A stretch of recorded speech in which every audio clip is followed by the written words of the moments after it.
Yoyya shamar kafune akkam jirtan dhageeffattoonni YouTube channel Soofuma Rap bakkuma jirtanitti nageenya kan koo kan jaalalaa fi kan kabajaa isin dhaqqabu jecha video keenya kanarraatiin odeeffannoo waraana Israa'el fi Iraan gidduutti gaggeeffamaa jiru qabadhe isiniif dhufee jira. Egaa waraanni kun hedduu tokko babal'atee baha giddu galeessaa kana hunda isaatti gara waraanaatti seensisuudhaaf waan deemaa jiru fakkaata. Balaa bal'aas qabateetiin kan dhufaatiin jiru.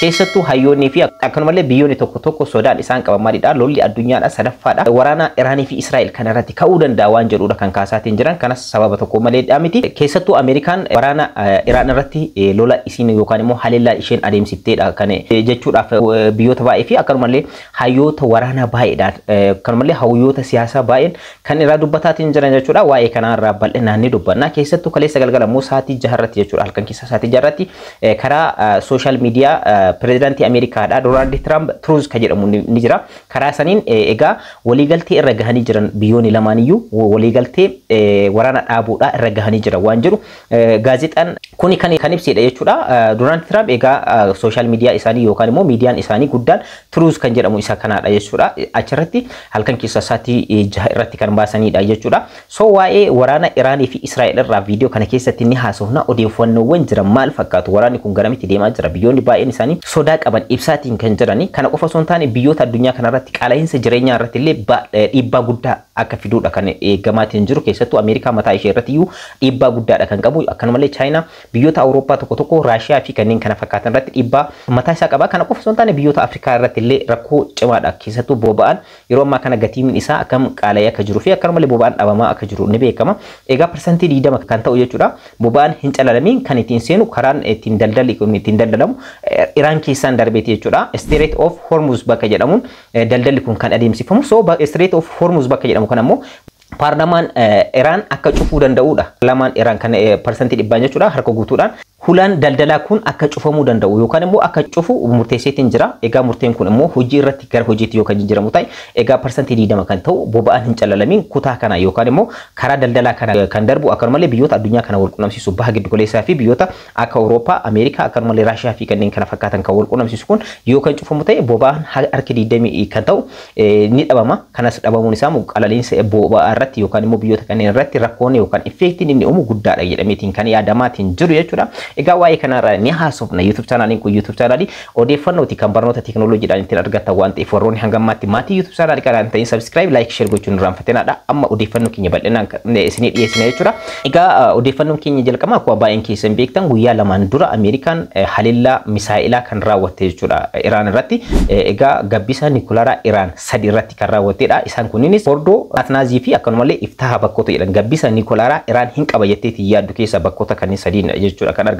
So haleellaa raawwatteetiin jirte jechuudha. So isa kanas kan raawwatte egaa baay'een keessan beektanii humna waraanaa cimaa kan qabdu addunyaa kanarraa Ameerikaadha jedhameetiin kan yeroo ammaa kana beekamaatiin jiru. So haleellaa kanas Iraan irratti raawwatteetiin jirte. Egaa haleellaa kana Iraan irratti raawwachuudhaan wal qabatee dhaabbanni mootummoota gamtoomanii keessattuu barreessaan dhaabbata mootummoota gamtoomanii Antooniyoo Guuterees akka ibsetti jechuudha.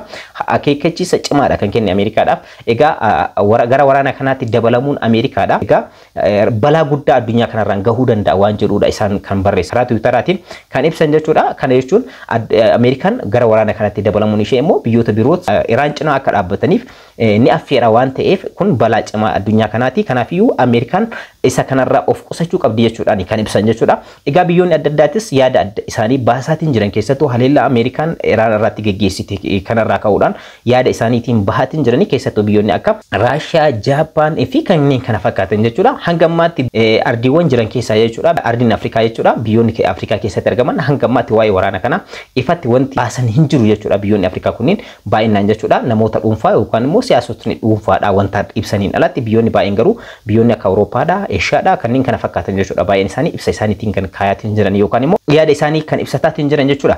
So waraanni kun hedduu tokko cimee itti fufee jira. Keena irraa kan ka'uudhaan egaa haleellaa Ameerikaan Iraan irratti raawwatte irraa kan ka'uudhaan kaleessa galgala immoo Iraan deebii Ameerikaadhaaf kennitee jirti. Kanas dhaabbata waraana Ameerikaadha kan baha giddu galeessaa biyyoota adda addaa keessatti argaman keessattuu kana Kuwaatar keessatti, Siiriyaa keessatti, Iraanii fi kanneen kana fakkaatan keessatti argamu haleeluu isheetiin kan ibsite jechuudha kaleessa galgala.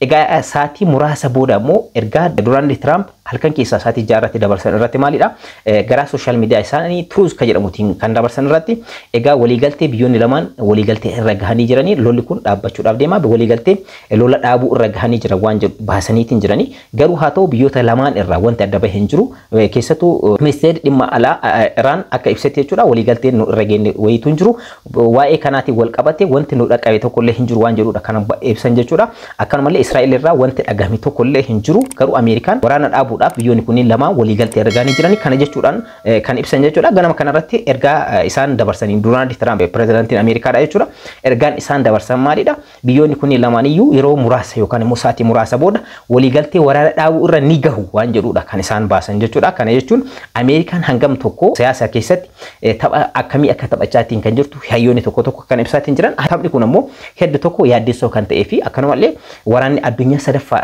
ka'uudhaaf ka'umsa ni ta'a waan jedhamuudha kan ka'aatiin jiru sababni isaas baay'een keessan akkuma beektan biyyoonni Awurooppaa fi Ameerikaan baay'inaan jechuudha baay'ina isaanii Israa'el cinaadha kan dhaabbachaatiin jiran yaadaanis ta'e akkanumallee qarqaarsa humna waraanaa adda addaatiin jechuudha keessattuu Ameerikaan dursiteeti kan gara waraanaatti seente jechuudha kanarraa ka'uudhaan immoo biyyoonni akka Chaayinaadha Jaappaan Ruusiyaa fi kanneen kana fakkaatan immoo Iraan cinaa dhaabbachuudhaaf qophii ta'uudha kan ibsaatiin jiran karaa adda addaatiin wantoonni bahaa jiran inni kun immoo waraanni addunyaa sadaffaa ka'uudhaaf carraa uuma waan jedhamuudha baay'inaan kan ka'aatiin jiru jechuudha waraanni kun hedduu tokko itti fufeetiin jira egaa ganama kanas haleellaawwan Iraanii fi Israa'el walirratti raawwachaa jiran egaa waraanni kun dhaabbatu akka hin dandeenye fi akkanumallee sirriitti babal'ifateetiin deemaatiin kan jiru keessattuu baha giddu galeessaa kanarratti lolli kun ciccimee kan deemuudha kan ibsamaatiin jiru karaa madda odeeffannoo adda addaatiin madda odeeffannoo kan kooti BBC CNN fi Al Jazeeraadha jechuudha isaan kanneen wabii godhachuudhaan kan isiniif dhiyeessaatiin jiru egaa gama biraatiin odeeffannoo yeroo ammaa kana bahaatiin jiru keessaa inni guddaan immoo lolli kun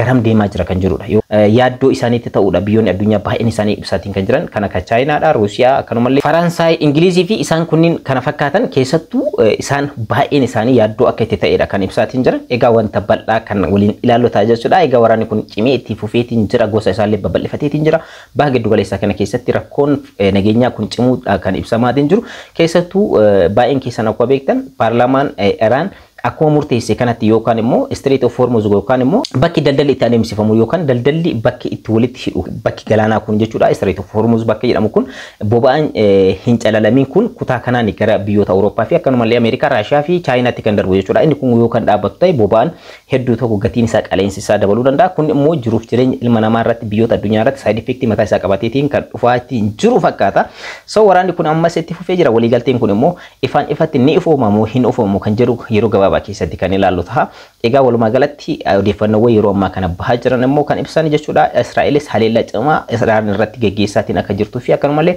Iraanis haleellaa cimaa Israa'el irratti gaggeessaa akka jirtuudha kan ibsamaatiin jiru so kanas bal'inaan wajjin kan ilaallu ta'a egaa lolli kun waraanni kun yookaan immoo lolli kun namoota baay'ee buqqee isaa irraa buqqisee jira jiruuf jireenya namootaallee akkanumallee biyya Israa'el irraa biyyoota gara Gibxitti lammiileen baay'een kan Israa'el jechuudha buqqa'uudhaan gara biyyoota kanneenitti kan deemaatiin jiran akkanumallee Iraanis akkasuma so kanaafiyyuu lolli kun hedduu tokko side effect isaa yookaan immoo kutaa isaa babal'ifachaatiin kan jiru fakkaata so wanni hundumtuuniyyuu yeroon furmaata ni kenna jedheeti yaada odeeffannoo kan kanarraa asirratti xumuree jira hanga ammaatti waan nafaana turtaniif hedduu tokko galatoommaadha warra YouTube channel kanaaf haarawwatan subscribe like share gochuun irraanfatinadha yeroo biraa odeeffannoo biraatii fi viidiyoo biraatiin wal argina hangasitti nagaan naa tura